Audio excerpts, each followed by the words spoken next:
Apa tanda kiamat dalam Kristen? Tidak seorang pun tahu secara pasti kapan hari Tuhan tiba.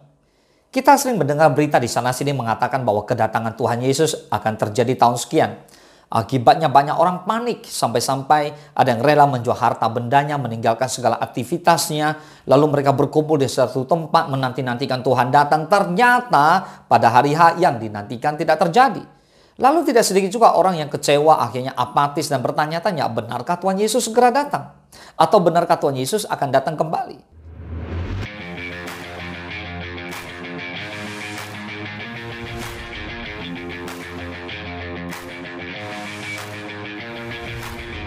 Nah, saudara, tidak ada yang mengetahui dengan pasti tentang waktu kedatangan Tuhan Yesus Kristus. Melalui Alkitab, Tuhan Yesus menyampaikan bahwa dia akan datang secara diam-diam seperti pencuri. Sebagaimana dikatakan dalam Wahyu 3 ayat ketiga. Karena itu ingatlah, bagaimana engkau telah menerima dan mendengarnya. Turutilah itu dan bertobatlah. Karena jikalau engkau tidak berjaga-jaga, aku akan datang seperti pencuri. Dan engkau tidak tahu pada waktu manakah aku tiba-tiba datang kepadamu. Dan di Wahyu 16 ayat ke-15 dikatakan, lihatlah aku datang seperti pencuri, berbahagialah dia yang berjaga-jaga dan yang memperhatikan pakaiannya, supaya ia jangan berjalan dengan telanjang dan jangan kelihatan kemaluannya. Nah saudara, meski tidak mengungkap waktu kedatangannya, Tuhan Yesus telah menyampaikan beberapa nubuatan akhir zaman dalam Alkitab. Nah nubuatan tersebut menandakan bahwa kedatangannya yang kedua kali sudah sangat dekat. Dan jika kita memperhatikan keadaan dunia saat ini, tanda-tanda kedatangan Tuhan kali yang kedua sudah amat sangat dekat. Nah, Alkitab menyatakan tanda-tanda itu. Apa saja tanda-tanda kiamat atau tanda-tanda akhir zaman menurut Alkitab? Mari kita buka Matius 24 ayat 3 sampai ke 14. Permulaan penderitaan. Ketika Yesus duduk di atas Bukit Zaitun, datanglah murid-muridnya kepadanya untuk bercakap-cakap sendirian dengan dia. Kata mereka, katakanlah kepada kami, bila manakah itu akan terjadi dan apakah tanda kedatanganmu dan tanda kesudahan dunia? Jawab Yesus pada mereka, waspadalah supaya jangan ada orang yang menyesatkan kamu. Sebab banyak orang akan datang dengan memakai namaku dan berkata, akulah Mesias. Dan mereka akan menyesatkan banyak orang. Kamu akan mendengar deru perang atau kabar-kabar tentang perang. Namun berawas-awaslah, jangan kamu gelisah. Sebab semuanya itu harus terjadi, tetapi itu belum kesudahannya. Sebab bangsa akan bangkit melawan bangsa dan kerajaan melawan kerajaan. Akan ada kelaparan dan gempa bumi di berbagai tempat. Akan tetapi semuanya itu barulah permulaan penderitaan menjelang zaman baru. Pada waktu itu kamu akan diserahkan supaya disiksa. Dan kamu akan dibunuh dan akan dibenci semua bangsa oleh karena namaku. Dan banyak orang akan murtad dan mereka akan saling menyerahkan dan saling membenci. Banyak nabi palsu akan muncul dan menyesatkan banyak orang. Dan karena makin bertambahnya kedurhakaan, maka kasih kebanyakan orang akan menjadi dingin. Tetapi orang yang bertahan sampai pada kesudahannya akan selamat. Dan Injil kerajaan ini akan diberitakan di seluruh dunia menjadi kesaksian bagi semua bangsa. Sesudah itu barulah tiba kesudahannya. 7 tanda kiamat dalam Kristen. Tanda yang pertama, suara dan kabar perang. Suara perang dapat didengar di daerah-daerah peperangan seperti Iran, Rusia, Ukraina, Afghanistan, dan negara-negara lain yang masih ada dalam perang saat-saat ini. Dalam dunia perdamaian yang kita idamkan, selalu akan ada yang namanya perang. Walaupun pemerintah dunia duduk untuk bersama-sama untuk merencanakan dan suatu perdamaian, takkan untuk merencanakan satu mata uang, tetapi perang akan tetap lanjut, tetap ada. Itu sudah ditetapkan Tuhan sebagai tanda pertama akan akhir zaman. Nah saudara, perang melambangkan kekerasan, kematian, penderitaan.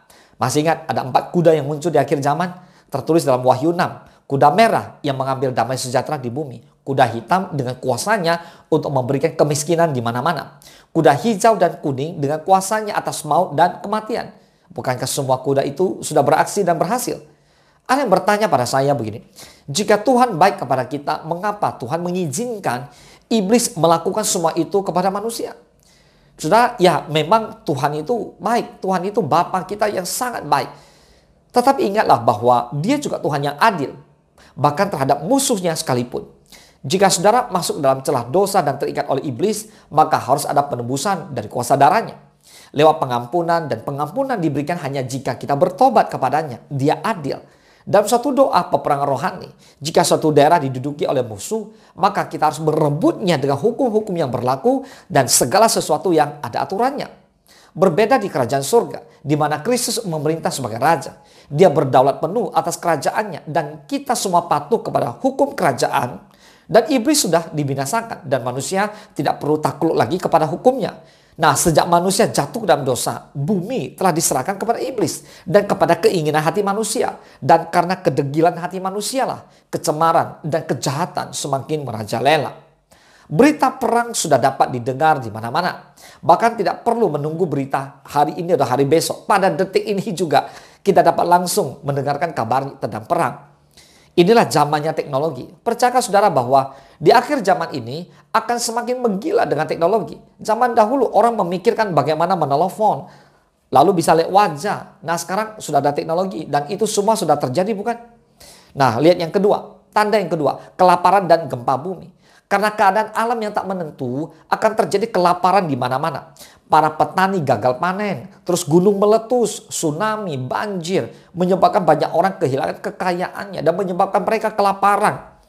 Perang membuat rakyat bertambah miskin dan menderita. Suatu saat seperti yang diprediksikan oleh para ahli, pulau-pulau akan menyatu karena ledakan di bawah laut dan bumi. Pulau-pulau juga akan hancur dan rata dengan lautan.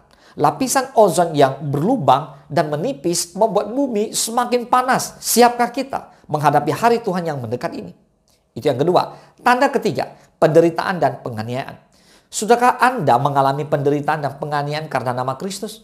Apakah saat kita dilarang oleh seseorang untuk tidak lagi ke gereja, tidak lagi aktif dalam komunitas, dengan gampangnya kita mengikuti apa kata mereka dan dunia mencoba menjauhkan kita dari Bapa? Begitu mudahkah orang Kristen menjual Tuhannya sendiri? Nah, saudara, di akhir zaman akan semakin terjadi penganiayaan. Ketidakadilan terhadap kita itu terjadi. Memang dari sejak zaman kekristenan pada mula-mula terjadi juga. Itulah benih mula-mula dari para martir dan para pahlawan iman. Di akhir zaman ini cawan Bapa akan genap dengan darah para martirnya di akhir zaman. Martir bukanlah orang yang harus mati secara fisik, tetapi mati secara daging juga terhadap semua dosa dan kedagingan. Martir akan memilih kehendaknya dan jalannya Tuhan walaupun penuh tantangan dan penderitaan. Sudahkah saudara menjadi martirnya Tuhan?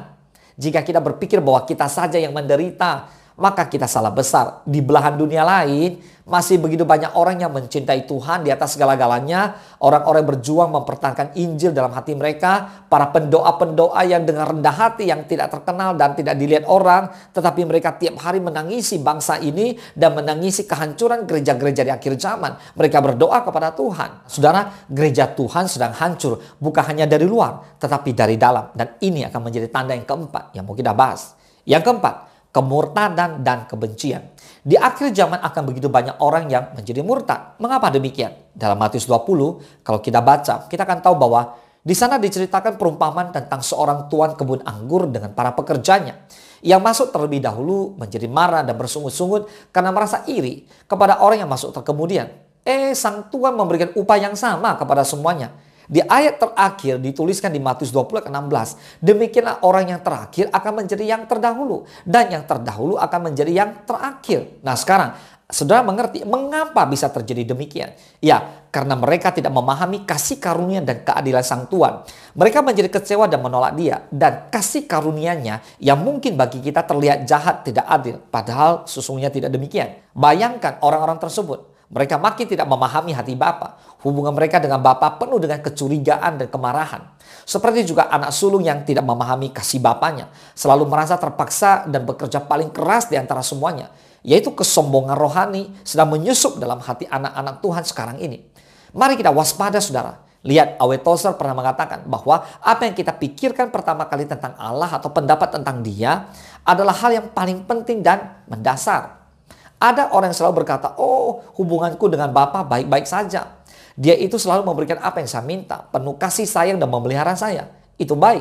Tapi pertanyaan saya, benarkah dia sudah benar-benar mengenal Tuhan, mengenal Bapa? Bagaimana suatu saat jika Bapa tampak sepertinya jahat di hadapannya? Tidak ada lagi kekayaan, tidak lagi ada pasangan hidup, tidak ada lagi jabatan, tidak ada lagi pengabulan doa seperti yang dia minta. Saudara, orang yang mengenal Tuhan, dia tidak mungkin meragukan kuasa Tuhan sedikit pun. Baik waktu diberkati maupun waktu tidak diberkati. Mungkin sebenarnya pengenalan kita akan Bapa terlalu dangkal.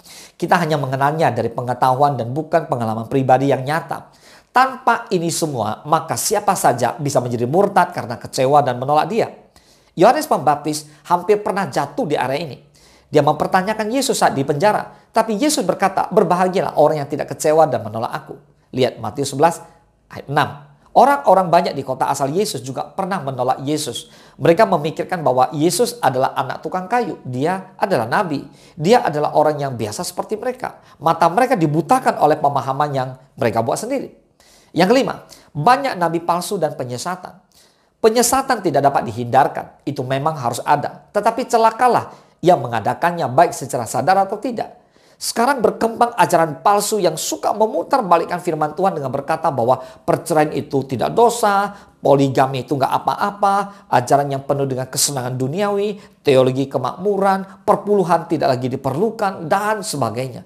Gereja Tuhan sedang jatuh juga dalam kesombongan rohani yang tidak dewasa sama sekali.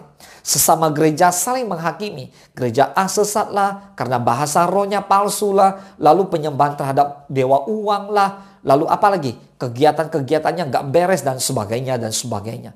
Tahukah saudara bahwa hati Bapa sangat berduka melihat anak-anaknya melakukan hal-hal demikian. Tetapi bagaimanapun saya percaya pemurnian itu pasti terjadi. Pasti terjadi. Amin. Inilah penghiburan buat kita semua.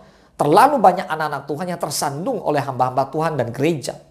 Tiap ada kegerakan palsu, api palsu, dan kasih yang palsu. Seperti mendapatkan jiwa-jiwa hanya demi target cool atau komsel. Hanya untuk jaga gengsi, hanya untuk kesombongan rohani, hanya untuk nama gereja atau nama hamba Tuhan. Maka disitulah luka akan timbul. Mereka membuat orang yang dibawa suatu saat akan menjadi lebih buruk dari semula. Karena kesesatan mereka. Mengerikan bukan? Oleh karena itu, mari kita berdoa. Agar pemurnian itu melanda semua gereja dan kegerakan yang ada. Api yang murni membakar dengan pertobatan dan kebangunan yang murni bukan yang dibuat-buat karena takut masuk neraka. Tapi karena benar-benar sungguh-sungguh mengasihi Tuhan. Bukan karena iming-iming dan suasana yang dibuat-buat agar kelihatan ada kehadiran Bapa. Tapi mereka sungguh-sungguh mengalami lawatan Tuhan. Amin. Nah saudara, nabi palsu ada di mana-mana. Semua menganggap tentu bukan mereka lah nabi palsu itu. Mereka saling menuding justru. Karena mereka tidak mau disebut nabi palsu. Siapakah yang akan membuktikan kepalsuannya atau tidak? Tentu hanya Bapa yang mengenal hati anak-anaknya. Semua dapat dilihat dari buahnya. Maka dari itu kita perlu mengenal Bapa dengan benar. Agar tidak tertipu dengan segala macam bentuk praktik sihir dan manipulasi manusia. Yang keenam, kasih menjadi dingin. Karena keadaan akhir zaman yang semakin menekan dan penuh dengan penderitaan, maka kasih kebanyakan orang menjadi dingin.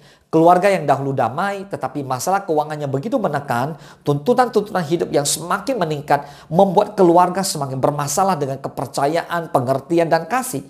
Pada akhirnya, lihat para ayah melakukan kejahatan dan ditangkap oleh polisi. Maka anak-anak kepahitan kepada ayah dan juga kepada kehidupan yang begitu berat ini. Kecemaran di mana-mana, lelaki dan perempuan yang sudah menikah dapat mencari kekasih lain dan menyebabkan kerusakan di mana-mana. Tidak heran, firman Tuhan menubuatkan di Matius ini bahwa di akhir zaman kasih orang-orang akan semakin dingin, tidak berasa, tawar dan hampa di tengah kedurhakaannya semakin bertambah. Pertanyaannya, apakah masih ada kasih di akhir zaman? Kasih kebanyakan orang menjadi dingin, tetapi kasih daripada Tuhan kita Yesus Kristus tidak pernah dingin, tidak pernah hampa. Amin. Di akhir zaman kekuatan cinta sejati akan muncul mengalahkan semua pikiran duniawi ini. Karena gerejanya sedang dipersiapkan menjadi mempelai yang paling indah dan cemerlang sepanjang zaman. Ya, mempelai Kristus yang akan melihat sendiri pengangkatan dan kemuliaan itu berhadapan muka dengan muka. Itulah generasi kita, generasi terakhir dari yang terakhir. Katakan amin. Tanda yang ketujuh, Injil kerajaan diberitakan. Dengan semangat cinta yang benar dan api kemurnian yang suci. Mulailah tanda-tanda terakhir ini digenapi. Injil kerajaan Allah diberitakan di mana-mana. Tetapi semua harus dimulai dari penderitaan, perang, kedurhakaan, kedinginan, kehampaan, kegelapan. Di sanalah cinta Kristus nampak yang paling terang dan menjadi jawaban bagi semua orang yang membutuhkan. Hal ini pasti terjadi. Kemuliaan Tuhan dinyatakan. Kebangunan rohani bagi generasi terakhir akan dibangkitkan. Tetapi pertanyaannya adalah bukan tentang kuasa Allah atau kapan itu akan terjadi.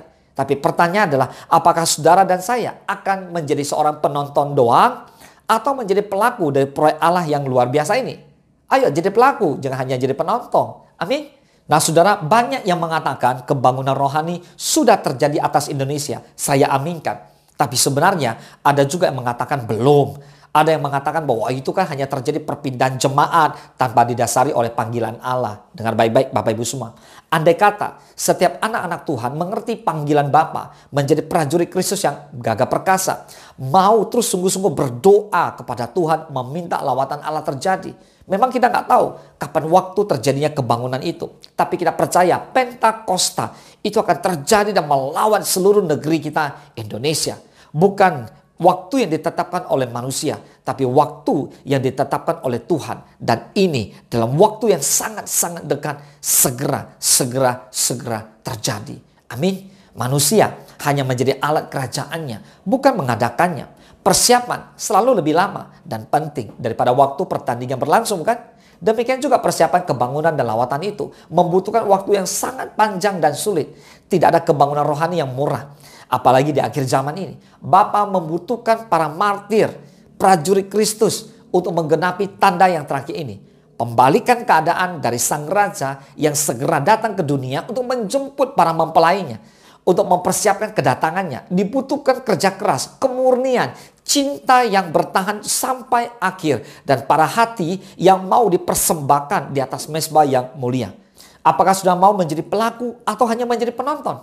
Apakah sudah mau bangkit bagi Kristus? Jadi prajurit Kristus yang gagah perkasa untuk bersama-sama menuntaskan amanat agung.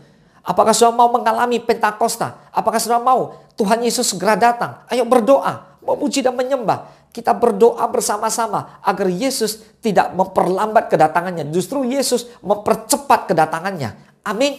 Mari kita bersama-sama menjadi martir bagi Kristus untuk menuntaskan tanda terakhir ini. Yang mau katakan amin. Tuhan Yesus memberkati.